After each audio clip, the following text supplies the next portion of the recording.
السلام عليكم ورحمة الله وبركاته.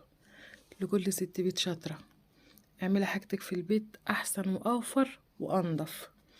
أنا عملت الحلبة والترمس في البيت، ودي القرص برضو عملتها في البيت. شوفوا الجمال، كانت طرية وجميلة، طعمها كان جميل تحفة.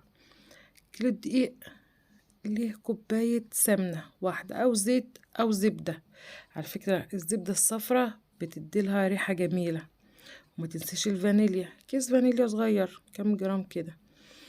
وبعدين هنحط اللبن على حسب العجينة تبقى طرية، والسكر معلقتين 3، وذرة ملح. والجبنة دي برضو أنا عاملاها في البيت، كل حاجة بعملها في البيت. الحاجات دي أنا عاملاها معاكم، لف لفة في القناة وانت هتشوف بتتعمل ازاي.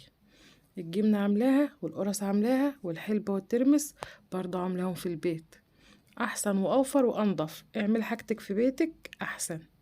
شايفين الغلاء اللي احنا عايشين فيه؟ تشتري بعض مرة لو انت خارجة. كل فترة كده بجيب نص كيلو ترمس بلدي وربع حلبة واعملهم. وبعمل قرص في البيت، وكل حاجتي بعملها في البيت.